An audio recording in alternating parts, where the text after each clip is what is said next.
Iran మీద America యుద్ధానికి విరామం 5 రోజులు ప్రకటించిన తర్వాత అందరి మెదళ్లలో తొలుస్తున్న ప్రశ్న ఒకటే: ఈ విరామం శాశ్వత ముగింపు అవుతుందా, మళ్ళీ ఏవైనా యుద్ధం మొదలవుతుందా అని. అంటే అమెరికా ఏమైనా మళ్ళీ ఇరాన్ మీద దాడి చేస్తుందా అని.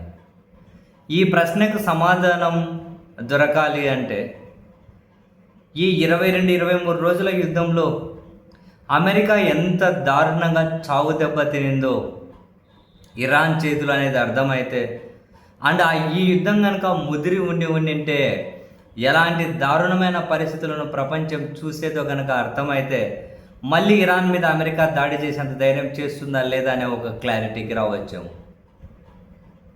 ఇక్కడ వెరీ సింపుల్.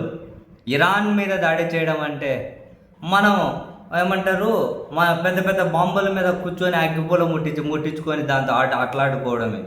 అందులో రెండో తాటేం లేదు. ఇప్పుడు ప్రపంచం చూసింది ఇప్పటికీ. నీకు ఇరాన్కి నష్టం చేకూర్చో, ఇరాన్ నాయకత్వాన్ని చంపేసి ఉండొచ్చు, అక్కడ సైనికులను చంపిండొచ్చు, అక్కడ సిస్టమ్ను ధ్వంసం చేసి ఉండొచ్చు. ఎంత జరిగినా ఇరాన్ దగ్గర ఇంకా బలం ఉంది. అండ్ ఆ బలమే అసమాన యుద్ధాలు చేయడం.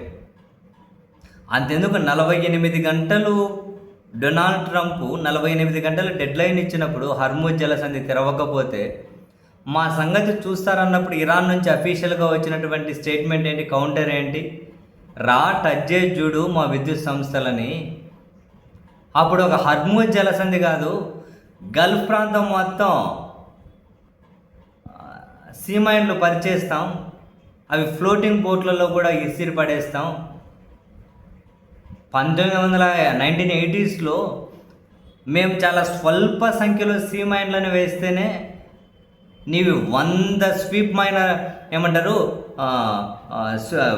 మైన్ స్వీపర్లు వచ్చి 100 మైన్ స్వీపర్లు వచ్చినా కూడా మీ అమెరికన్స్వి, మీ మిత్ర దేశాలవి సంవత్సరాలైనా వాటిని క్లీన్ చేసుకోలేకపోయారు, వాటిని మీరు పరిష్కరించుకోలేకపోయారు.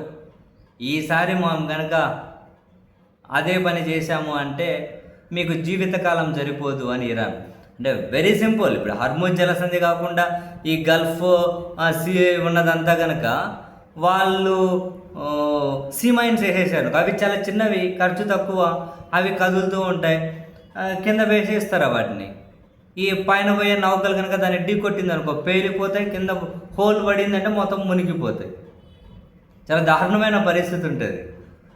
సో ఇంక మొత్తం అంతా అక్కడల్లా ఇటు హర్ముజు అటువైపు మరోవైపు అంతా స్తంభించిపోయింది అనుకో, ప్రపంచం ఎండగాలిపోతుంది.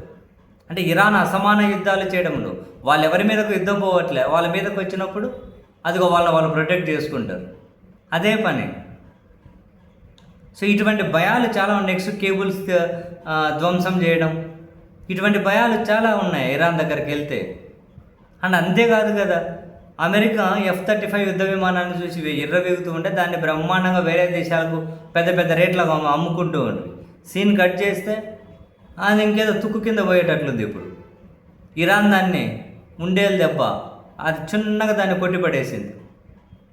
గల్ఫ్ దేశాలు అమెరికా పరువు పోయింది, అమెరికా మీద గల్ఫ్కి నమ్మకం పోయింది, ప్రపంచమానికి అమెరికా మీద అసహ్యం పుట్టింది.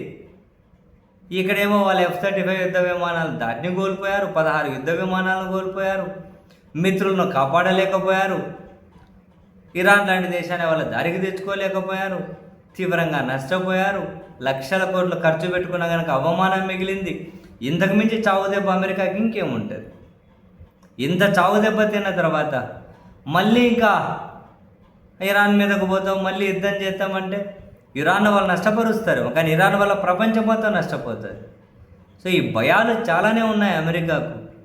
సో ఏదో విధంగా దీన్ని ముగింపు చేసుకుని వాళ్ళు బయటకు రావడం తప్ప మళ్ళీ ఇరాన్ మీదకు వెళ్ళి దాడి చేసి ప్రపంచం మొత్తాన్ని నాశనం చేసే ప్రక్రియకు మళ్ళీ శ్రీకారం చుడతారని చెప్పి నేనైతే అనుకుంటలేను. చూద్దాం ఏం జరుగుద్దు.